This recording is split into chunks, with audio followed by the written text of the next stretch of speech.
right, ladies and gentlemen, welcome back to the channel. The Toronto Raptors are a huge threat. They are a huge threat. Personally, I think no matter who the Toronto Raptors play in the first round, or let's say they get the 7th seed, Brooklyn, Kyrie can't even play in Toronto. Toronto's going to make a 7-game series, and they're going to win. It literally does not matter what seed they are.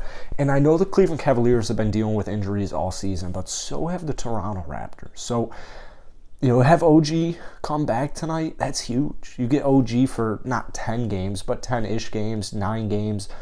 That's huge for chemistry, man. OG, 17.5 point per game scorer. Tonight it was really all Siakam. But, once again, I know Cleveland is undermanned. But just like Toronto, they've figured out ways to win. They're both really talented basketball teams. And they both have, both of these squads have exceptionally bright futures.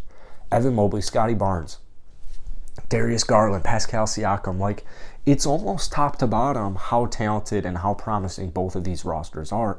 But Cleveland just didn't have enough tonight. Toronto, you can't let Toronto get off to an 8-point lead. If Toronto is up 25-17 after the first quarter, if that's what happens in the playoffs, I don't think they'll play the Cavs in the first round. I think that's pretty much impossible. But the East is a logjam right now. The first 4 seeds are just a complete logjam. I wouldn't want to play either of these teams, but specifically the Toronto Raptors, I would just be so fearful of them. Welcome back to the channel, though, man. If you're new here, be sure to hit that subscribe button. I basically post Raptors videos every day. I post a bunch of Cavs videos, NBA videos a couple times a day. I try and hit 117 likes on today's video. Raptors Nation, you guys are absolutely awesome. I love you guys so much. You always go above and beyond. I asked for 117 likes. We'll get 200. It's just beautiful. I love you guys so much. So can't wait to cover the playoffs, and both of these teams are going to make it. But tonight, Toronto just kind of dominated this basketball game, and this is something we've been preaching all season. When they're fully healthy, this team is practically terrifying. 3 years down the line, they're going to be no team's going to want to play them in a 7-game series. Once again, same thing with Cleveland, but we're not really talking about Cleveland in today's video. That's for another day.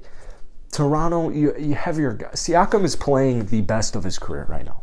I don't think you could legitimately argue Siakam has ever played better right now. And that's crazy because this is a former, obviously all-star, but this is a former second-team All-NBA. Siakam right now is playing better than that. This guy tonight, 35 points, 5 rebounds, 6 assists. And we talk about it every video where I mentioned Siakam. That 6 assist number is, first off, Siakam, I think if he wanted to, could easily average a triple-double every game. This game felt like the playoffs. This felt like round 1 of the playoffs or a play-in game, but screw the play-in game, fire whoever came up with that idea. This game had a crazy atmosphere. And Siakam just repeatedly, in big-time moments, shows up and shows why he's Mr. Consistent and why he is so reliable. He's one of the best half-court scorers in the entire NBA, and defensively, to be honest with you, Toronto's asked a lot out of him, and he's always up to the challenge. 6 of 7 from downtown, 12 of 20 from the field, got to the free throw line a couple of times. You can't ask for a better you cannot ask for a better game from your best player. 30, this guy went absolutely off, and Cleveland's been a top 10 defense all season. There were times where Cleveland was number 1, 2, 3. Cleveland's a really good team. Now, granted, they are missing Jared Allen, and I bet you things would have gone a little differently. Raptors fans, I think that's understandable. Kevin Love just isn't the same. Not saying they didn't mix rotations in and out, but Jared Allen's an all-star. This is a guy who's going to make a difference. I don't think Jared Allen coming or playing in this game would have made Cleveland win, but it definitely would have made a little bit of an impact. Maybe instead of 35, maybe Siakam goes for 34. That's just how talented he is on offense. No matter who is defending him, Evan Mobley's a stud, he's going to go to work.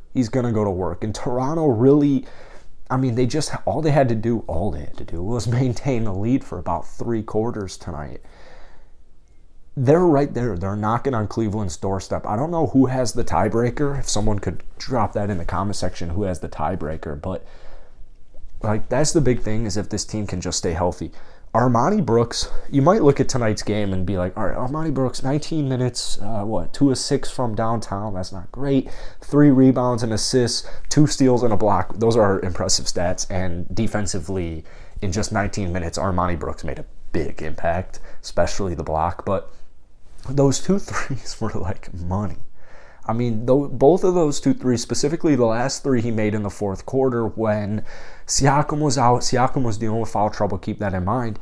And you have Armani Brooks come in the game, and thank God they still have him. And I saw one of my boys I follow on Twitter, he tweeted out, please keep Armani for the rest of the season. And I agree fully.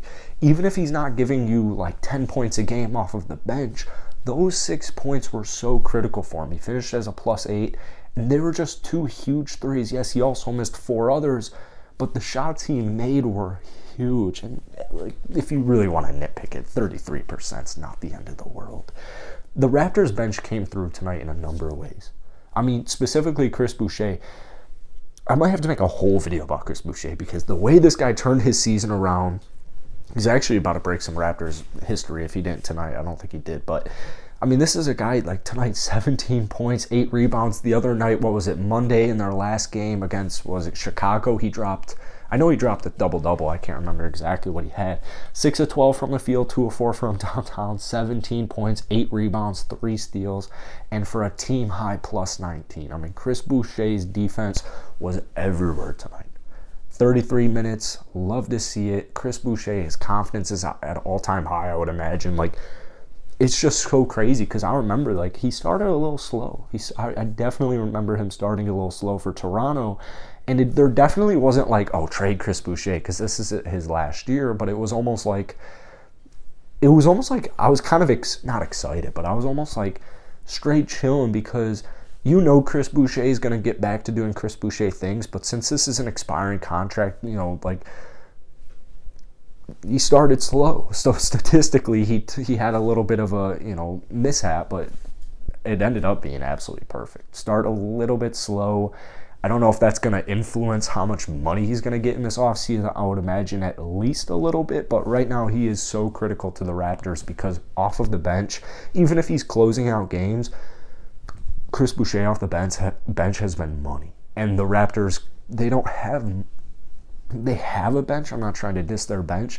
Thaddeus Young, Precious Achiuwa, but Thaddeus Young's a little on the older side and Precious Achiuwa's on the younger side. So relying on both of those 2 players every single night to put up like double digits, it's a little unreal. It's pretty unrealistic. So having a guy in Chris Boucher where you're thinking like, all right, he's probably going to get you at least 12. He'll get you at least 10 easily. He'll probably give you like 12 points a game off the bench. When your bench is so thin, that's absolutely huge. So this was a huge win in Toronto. You got Boston soon. This is a good win heading into Boston. Different Boston team than Toronto's played however long ago their last matchup was. But, I mean, if Toronto can beat Boston, like, who can't they beat? Boston's the hottest team in the Eastern Conference right now. Scotty Barnes, the Raptors have pretty much owned Boston all season. Like, I don't see a reason why they can't beat them, especially, like, even if they were to meet up in the first round of playoffs. I'm not saying the Raptors would immediately be out of that just because Boston is so hot, because Toronto seems like they know exactly what they're doing against Boston. Even Scotty Barnes in his first year looks like he kind of owns that city. So, obviously being a little dramatic, but if you enjoyed this video, hit the like button, hit that sub button. I greatly appreciate it. We're getting kind of close to 10.3K subs, so if you're new here, I definitely post a ton of Raptors content, so stay tuned for more. Drop some comments down below. What do you think? Where's Toronto ending this season at? Are they going to finish as the 6th seed? Could they even get to the 5th seed? Or are they going to be the 7th seed? All 3 are perfectly fine. They're still getting to the second round.